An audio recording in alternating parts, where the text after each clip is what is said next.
Vous êtes sur Greener FM.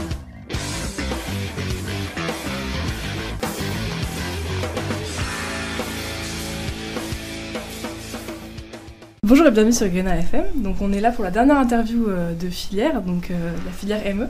Donc on est avec Enda Djeridi, qui est professeure en filière ME, et Justine et Maëlène qui sont toutes les deux élèves en deuxième année. Donc Madame Djeridi, vous pouvez peut-être commencer par nous faire un petit résumé rapide de la filière. Qu'est-ce que c'est ME? Qu'est-ce qu'on y fait? Alors la filière ME, c'est mécanique et énergétique. Qu'est-ce qu'on y fait? On forme les futurs ingénieurs aux métiers dont les applications sont diverses et variées, qui touchent le transport, aéronautique, ferroviaire, le génie des procédés, l'environnement et la mécanique et l'énergétique de manière générale. Voilà. D'accord, donc vous faites pas mal de mécanique et d'hydraulique. Alors dans la filière, il y a trois fondamentaux. Il y a la mécanique des fluides, la mécanique du solide et la thermique, l'énergétique et la thermodynamique. Donc en fait, ce sont trois fondamentaux qui sont des cœurs de métier qui touchent à l'énergie. Ok, d'accord. Donc cette interview elle est plutôt à destination des premières années, donc qui doivent choisir leur filière. Donc vous, Maëlène et Justine, qu'est-ce qui vous a décidé à aller en filière ME? Alors moi quand je suis venue à l'ENSECUB, c'était pour faire ME. J'avais regardé les différentes filières et donc mon objectif était de faire ME, donc c'est vraiment, ça concerne mon projet professionnel. Donc c'est un choix particulier. Je pense que la plupart des gens qui arrivent à l'ENSECUB ne savent pas forcément quelle filière ils vont faire en deuxième année. Alors moi c'était vraiment guidé. Après j'ai eu des doutes en première année, forcément, quand on regarde les cours, tout, on peut se dire on est plus intéressé par ça ou ça. Mais il y a eu la pré-filière ME en première année. C'est plutôt de la thermo et de la mécaflux. Ce qui m'intéressait un peu moins, moi j'étais plus mécanique du solide. Mais j'ai quand même décidé d'aller en ME. C'est une filière qui est un peu plus théorique, on a cet a priori-là sur la filière en première année. C'est une filière un peu plus théorique, il y a quand même des TP et tout ça. D'ailleurs, les TP sont très intéressants. Je vous conseille la ME pour ça. Mais voilà, moi, mon attrait pour cette filière, c'était vraiment la mécanique. Ok. Et toi, Maëlène? Moi, à l'inverse, quand je suis arrivée à l'ECUB, c'était pour faire la filière HOE, parce que je voulais faire de la mécanique des fluides. Et après, en faisant les cours en première année, je me suis rendu compte que HOE, c'était pas forcément orienté comme moi je voulais orienter mon projet professionnel. Et donc ça correspondait plus à ME pour la partie mécanique des fluides et thermo. Un petit peu pour la partie mécanique du solide, mais c'était moins ce qui m'attirait dans la filière ME. Ok. Donc c'est vrai qu'en première année, donc, on a eu des cours d'hydraulique et de mécanique du solide. Donc est-ce que vous avez trouvé que ça correspondait à ce qu'on faisait en ME? Est-ce que c'est une bonne introduction à ce que vous faites en deuxième année? Oui. Bah c'est la continuité en fait. Ok. Ok, d'accord. Donc je sais que vous avez pas mal de cours en commun donc, avec la filière IEN. Madame Djeridi, vous pouvez peut-être nous parler un petit peu des différences entre les deux filières? Alors, déjà, il y a une différence aussi entre la filière HOE et la filière ME. Quand on fait de la mécanique des fluides dans la filière HOE, on s'intéresse plus à tout ce qui est hydrologie, hydrogéologie, écoulement à surface libre, fluides environnementaux, fluides géophysiques. Alors que quand on fait de la mécanique des fluides dans la filière ME, on s'intéresse plus à... on fait aussi des écoulements à surface libre, mais ce sont plus des écoulements industriels ou autour d'obstacles de type avion, voiture, etc. Donc il y a vraiment de l'application industrielle plus qu'environnementale. Et quand on fait la filière IEN et qu'on fait de la mécanique des fluides, là, on axe plus la mécanique des fluides sur les écoulements diphasiques, les écoulements dans les centrales nucléaires, voilà. Okay. Et c'est pour ça qu'en fait, entre la filière IEN et la filière ME, il y a des cours communs qui sont les cours de mécanique des fluides, où là, on fait du fluide industriel dans les conduites, avec application en diphasique et thermohydraulique nucléaire pour l'application à la filière IEN. Ok, d'accord. Donc ça peut vous aider un petit peu si vous hésitez entre ces trois filières-là. Donc Justine et Maëlène, est-ce qu'en allant en filière ME, il y a des choses qui vous ont surpris ou est-ce que ça a totalement répondu à vos attentes? Qu'est-ce qui était différent entre ce que vous pensiez de la filière et ce que c'est vraiment? Ou est-ce que tout correspondait Moi je m'attendais à avoir beaucoup de mécanique du solide, on en a, mais c'est vrai que la partie mécanique des fluides prend beaucoup le dessus sur la filière. Donc je pense que c'est une chose à savoir. Après, c'est quand même la filière où on a le plus de mécanique du solide. Oui. Voilà, des structures de matériaux et tout ça. Ok. Et toi, Maëlène, il y a des choses qui t'ont surprise ou ça correspondait bien à ce à quoi tu t'attendais? Bah moi je venais pour faire de la mécanique des fluides, donc la part de mécanique des fluides m'a pas surprise. Et je m'attendais à avoir de la thermo et de la mécanique du solide, donc ça correspondait. Ok. Est-ce que vous faites aussi, il me semble que vous faites de la conception par ordinateur, de la CAO et tout, avec Katia Ouais, vous avez des... Katia et Abacus sont faits. Ok. Du coup, vous avez beaucoup de BE, de TP. Enfin, c'est quoi la proportion entre les BE et les cours magistraux? Comme tu disais qu'il y avait quand même un côté pratique et aussi un côté théorique.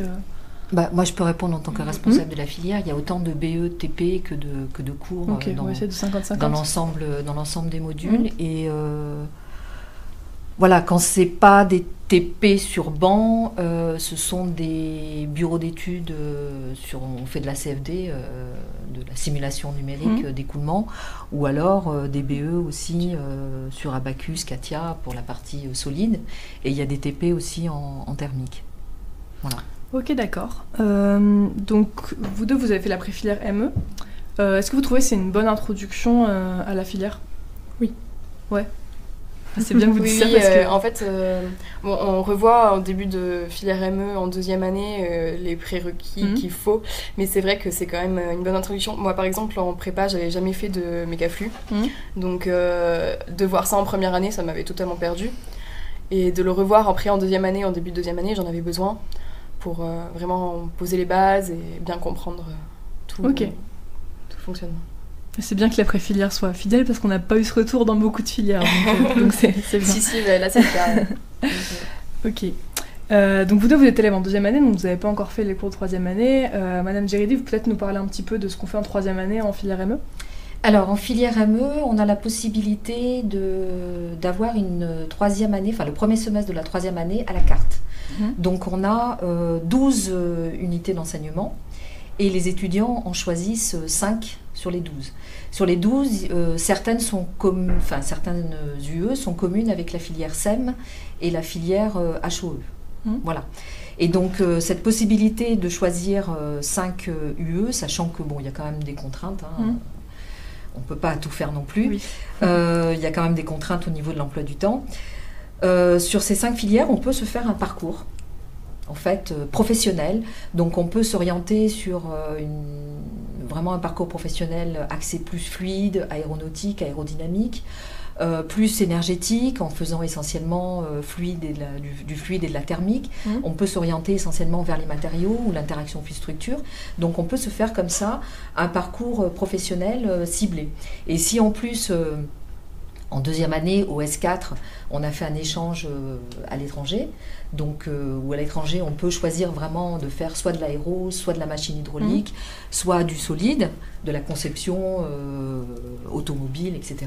Donc, on peut se faire comme ça son petit parcours et avoir une spécialité en plus au niveau de la troisième année.